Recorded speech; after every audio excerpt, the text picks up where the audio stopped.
3. Alrighty guys, so there was a request for me to highlight the differences between incomplete dominance and codominance. So that's what this video is about, just making sure that we understand the differences between the two. And so I'm more than happy to make a video. If you have any other questions about any of the other modes of inheritance, please contact me through Teams or even ask for a video or some guidance in terms of being able to understand what's going on. So in terms of big T, big T, big T, little t, and little t, little t, that's going to be your Tay-Sachs disease. In terms of big N, big N, big N, big S, big S, big S, that's going to be your sickle cell anemia. So right off the bat, you can tell the difference between the two. So this one only has one allele, one letter. This one has two alleles and two different letters. So in this case, with the big T, that's going to result in a normal individual. With big T, little t, that's going to result in an individual that can only produce half the enzymes. Now remember, Tay-Sachs is a disease where that individual cannot produce the enzyme necessary to break down fat. And so this individual only produces half, whereas this individual produces no enzymes at all. So you can already tell that between this particular genotype and this particular genotype, this is the blend between the two. There's a mix between the two.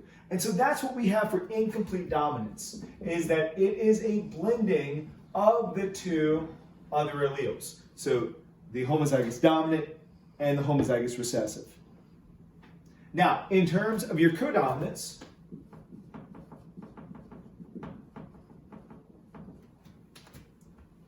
the alleles are both going to be represented in the heterozygous form. So at the very top one, we have normal individuals. In the heterozygous form, you have both normal and sickle-shaped cells.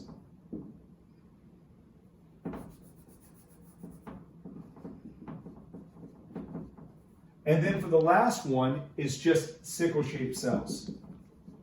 So there is your big difference that we have between the heterozygous forms. So this one is a blending of the two, whereas this one shows both of the traits. So that you have both normal cells and sickle-shaped cells. So that if we're doing our Punnett square,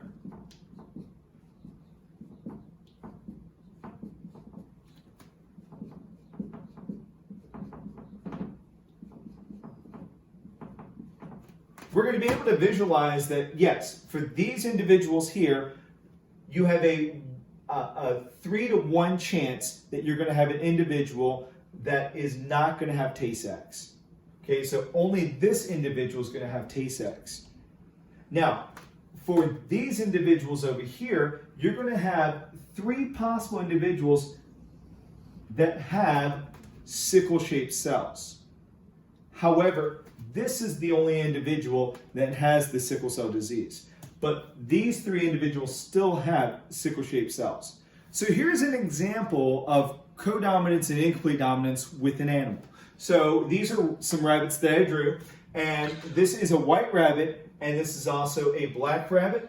So if you have a white rabbit that mates with the black rabbit in incomplete dominance, that will result in a gray rabbit because you have the blending of the two different types of phenotypes. So if we were to just simply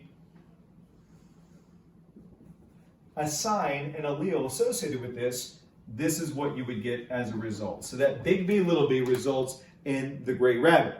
Now, in terms of codominance, let's say, for instance, that your black spots are going to be your big B, big B.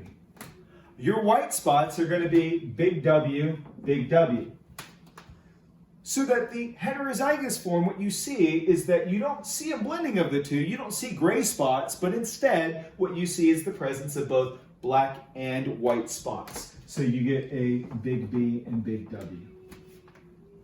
All right, guys, hopefully that clears it up in terms of the differences that we see in incomplete dominance and codominance. Again, if you have any questions, please let me know.